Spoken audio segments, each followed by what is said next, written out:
Bonjour et bienvenue chers abonnés sur votre chaîne YouTube, la chaîne qui vous parle de vos droits en tant qu'employé et employeur dans une entreprise. Dans cette toute première vidéo, nous étalerons sur l'historique du droit de travail dans une suite de questions-réponses. Ces 5 questions sur les suivantes. 1. Qu'est-ce que c'est que le droit du travail? 2. À quand remonte la création du droit de travail? 3. Pourquoi le droit du travail? 4. Quelles sont les grandes dates du droit du travail? 5. Quel est l'intérêt du droit du travail pour les employeurs et les employés? Sans plus tarder, nous commençons avec la première question. Historique du droit du travail. 1. Qu'est-ce que le droit du travail?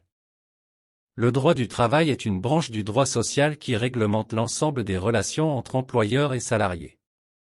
2. À quand remonte la création du droit du travail? Le droit du travail est un droit relativement jeune, au vu de ses premières lois qui ont apparu au milieu du XIXe siècle, 1841.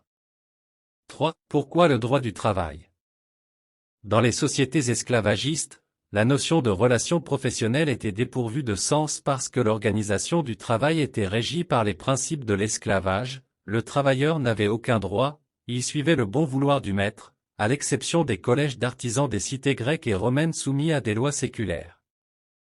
C'est au Moyen Âge qu'apparaît la notion d'emploi, le chômage et de relations professionnelles, dès que l'évolution du progrès de production a atteint dans les cités un stade élevé où l'on a fait appel à des matières premières, à des capitaux et à des changements de technique. Entre le XIe et le XIIIe siècle, il y a eu l'apparition des formes d'entreprises, d'artisans ou de commerçants embauchant par simple accord verbal pour une tâche déterminée ou pour une période donnée, des aides dont la rémunération était fixée par cette oligarchie des notables qui négociaient le négoce. Du début de la révolution industrielle jusqu'à la fin du XIXe siècle, les problèmes d'emploi et de relations professionnelles gagnent en ampleur dans un marché devenu très concurrentiel et où le mode de production capitaliste bat son plein. Dans la grande manufacture, le chômage guette les ouvriers et les livre à l'indigence, à la mendicité, au vagabondage et au crime. L'organisation du travail et notamment la normalisation des relations professionnelles n'était qu'une réponse à ce fléau social. 4. Quelles sont les grandes dates du droit du travail? Voici les dates avant la Première Guerre mondiale.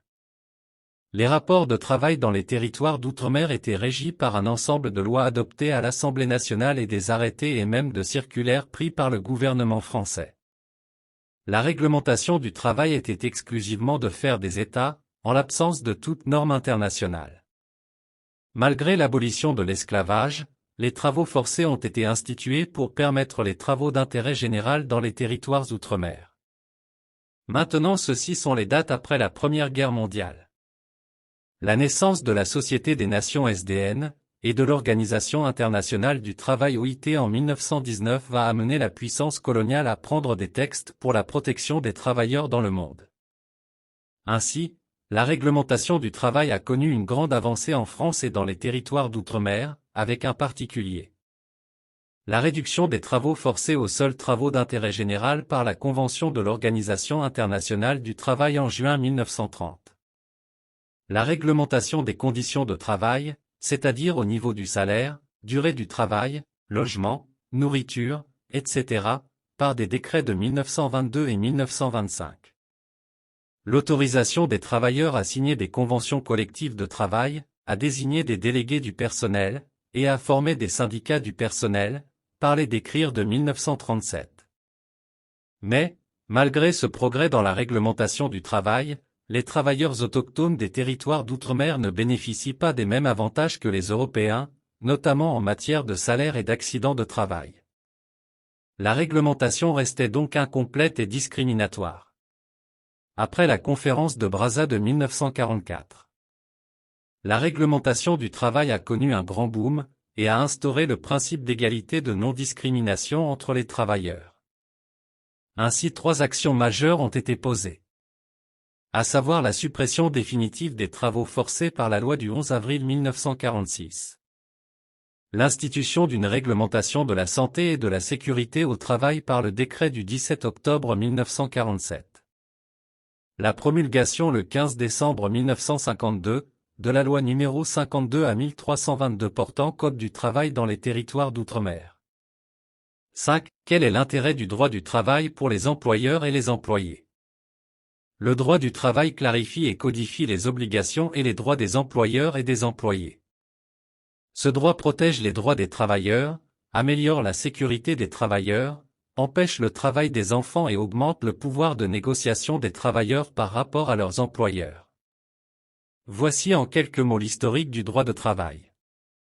Dans plusieurs vidéos qui viendront, nous évoquerons pêle-mêle les sujets comme le contrat de travail, le salaire, la relation professionnelle, le syndicalisme et bien d'autres.